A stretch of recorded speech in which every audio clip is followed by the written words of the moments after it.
मैं तीन चीजें बोलना चाहता हूं। पहली चीज बोलने नहीं दे रहे हैं। इनसे ना हो पाएगा। मोदी जी घबराए हुए हैं। आपने देखा जो ट्रेड डील 4 महीने से रुकी हुई थी। 4 महीने से कुछ बदला नहीं, किसी न किसी कारण। जो मैं जानता हूं नरेंद्र मोदी जानते हैं। नरेंद्र मोदी जी ने कल शाम उस डील को साइन कर दिया। नरेंद्र मोदी जी पर प्रेशर है, भयंकर प्रेशर है। और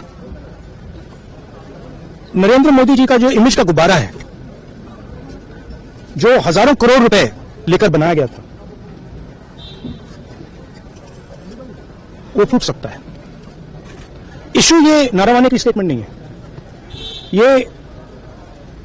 ये साइड शो है। और वो भी जानते हैं, मैं भी जानता हूं। मेन बात यह है कि हमारे प्रधानमंत्री को कॉम्प्रोमाइज कर दिया गया है। किसने किया है, कैसे किया है, यह हिंदुस्तान की जनता को सोचना है। मगर इतिहास में पहली बार हिस्ट्री में एलओपी को प्रेसिडेंशियल एड्रेस में नहीं बोलने दिया। बाहर बोल दीजिए, जो अंदर नहीं कहा दिया जा रहा है। वो तो ऑटोमेटिकली होगा। बट ये आप समझिए, और हिंदुस्तान के जो किसान हैं, आप सब समझिए कि इस ट्रेड डील में आपकी मेहनत को, आपके खून पसीने को नरेंद्र मोदी जी ने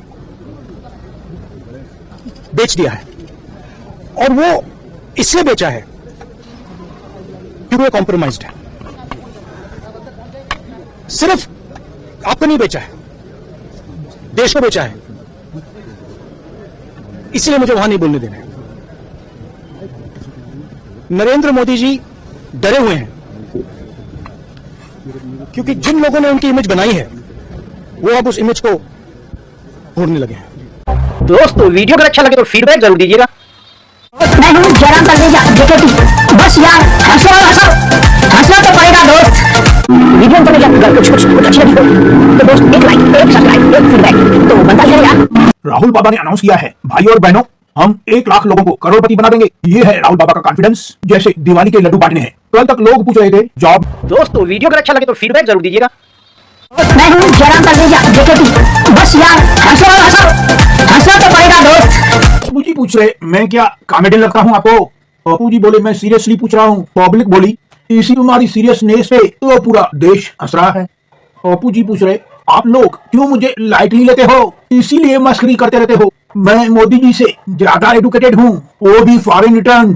आपको शायद नहीं मालूम, तो मैं पीएम क्यों नहीं? पप्पू जी बोले मैं जोक्स नहीं मार रहा, बस आपके हंसी के कारण अपने आप जोक्स बनते जा रहे। मैं समझा रहा हूँ, वो दूसरी बात है। समझ किसी को नहीं आ रहा है, लेकिन मैं बिल्कुल क्लियर हूँ। पप्पू जी बोलते हैं मैं जो बोलता हूँ सोच समझ के बोलता हूँ। राहुल गांधी जी बोल रहे हैं अब पब्लिक ना जाने क्यों मेरी सोच समझ पे कंफ्यूज हो जाती है, इसमें मेरा क्या दोष? दोस्तों पप्पू जी पूछ रहे दोस्तों क्या राहुल जी को आप पीएम कुर्सी के काबिल नहीं समझते?